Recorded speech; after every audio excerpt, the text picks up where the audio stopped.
Okay, so this is part three, I guess, of this series of my mastectomy journey.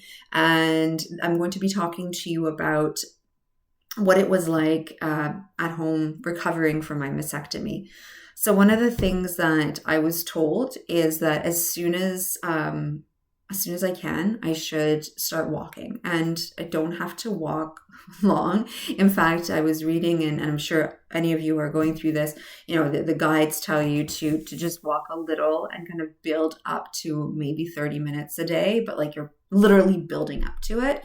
And also I was given exercises to do. So for me, there was the exercises where I had to lift my arm up like this, and then 10 times, and lift my arm up like that 10 times.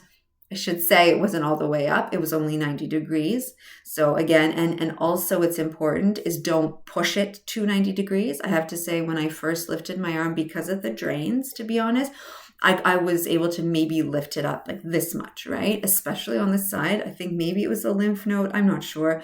But the side was really bad. And even in the front, I could not get it up really like 90 degrees. And I didn't push myself. I was very gentle with myself. And that's what's really, really key in all of this, is just be gentle with yourself throughout. I know in my previous videos, I said, I worked out hard. I wanted to gain that muscle. But do it with kindness and be gentle as you're doing those things. Okay. And same thing with these exercises. So again, like my little motions were nothing. I was squeezing balls, but like really it was those the stress balls that literally were, I don't know, like the lowest you can go. And even that, it was just like, oh my God, I don't know if I'm going to do this. So I was being very gentle. And my walk, I remember my first walk, and I had bought these slip-on boots, which I highly recommend if you get a mastectomy in the winter and you live in a place where there's snow or anything like that. Like, they're great. They're I won't tell you what they are, because maybe I should get promotion from the company, but they're really great. Okay, I'll tell you. It's like the Morel slip-on boots. Anyway, they were great. I could just slip into them and then go out. And I remember going out for my first walk, and going like even a block was harrowing. Like, I was out of breath and I wasn't walking fast. Like, I was taking like very, very slow steps, and I was still feeling out of breath. But I was like, you know what? This is how much my body can do right now. And that didn't stop me from going out again. So my goal was to go out at least as many times as my children would take me out. The joke was that I was kind of like a dog in a way. Well, I was so I wouldn't go out on my own, because you don't want to slip, you don't want to faint, you want to be monitored, especially at the very beginning. And so every time my children would come home from school, I'd be like, so we can go on a walk? Can we go on a walk? Can we go on a walk? Like, it was literally like that typical little dog, like, please, please, please, or big dog, whatever dog, take me out, take me out. So again, my goal was to go out at least 3 times a day. Sometimes it was 2.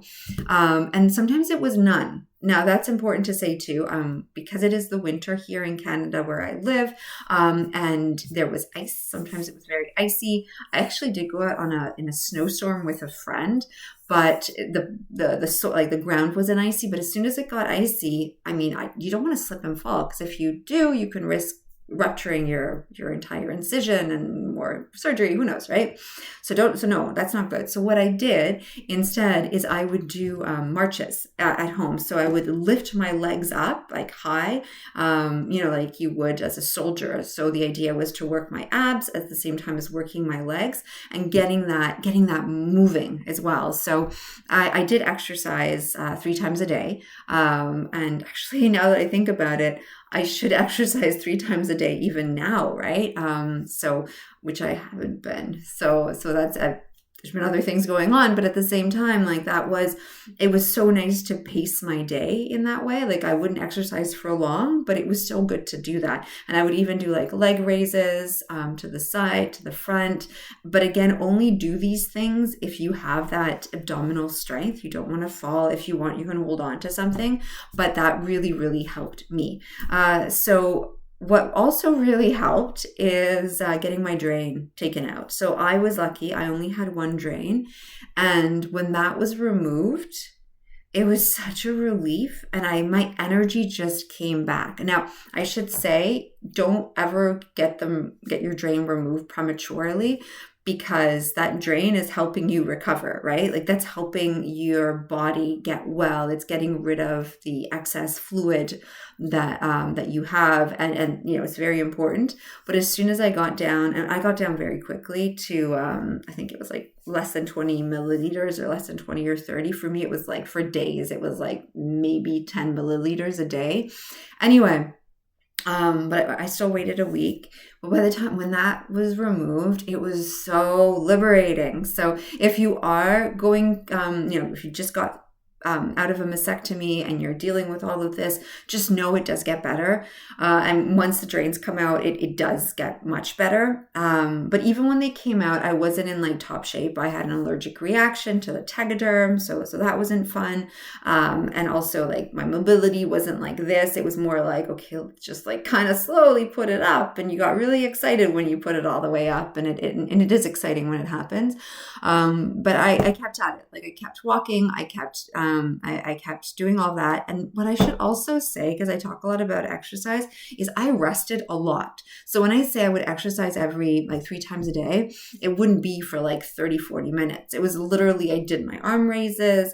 Then I did the whole wall thing once the drains were out. So I followed the directions there. And then I would maybe do like 3 minutes of that army walk, and then another, like, I would do maybe reps of, like 30 of like my leg raises. And that was it, like 30 one way, 30 the other way, 30 back, 30 front, 30 side, 30 back. And that was my exercise. But it helped me kind of bounce back.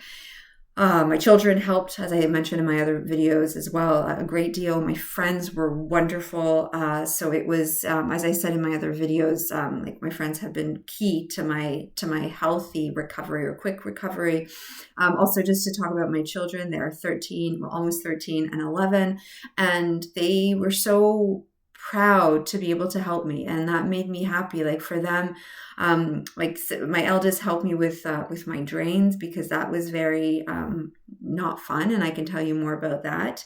I can do a video on the drains, and then my youngest put on some moisturizer for that allergic reaction, for the parts that I couldn't see.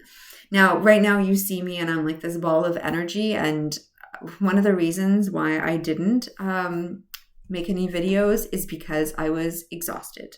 So I was, at least for like the first week, I was, just not bedridden because I did my exercises, but just very, very tired, very, very drained. I had a drain, so it was draining. It was a draining drain. It's a bad joke, I know, but I had to say it.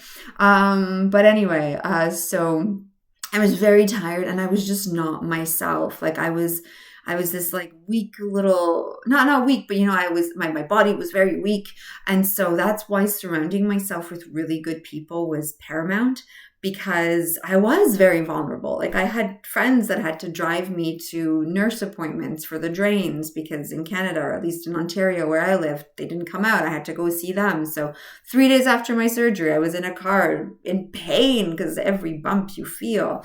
I remember going to another friend's place, and like, all I did was play a video game with her. She wanted to, but like, I wasn't like the way I am right now, and I just did not want to sit down and record a video and then have to somehow get up. So right now I'm like this, but I wasn't like this right away. Even in my like second week, I still like I was better. I was able to do stuff, but I still wasn't 100%. It was really by like week 3 where I was getting there. But I also remember that I would tire so quickly, and even now I do. Like, by 9 o'clock, I'm pretty much out of it. Like, I'm pretty much just like ready for bed.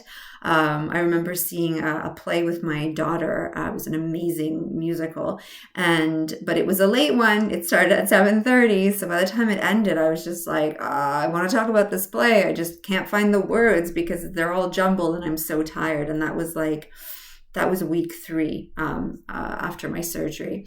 So just so you know, like, be gentle with yourself, be kind with yourself, put in some exercises, because I told you about I couldn't even walk a block after my surgery, but then the next time when I went out, I was able to go much longer. And the next time was like a bit later that day.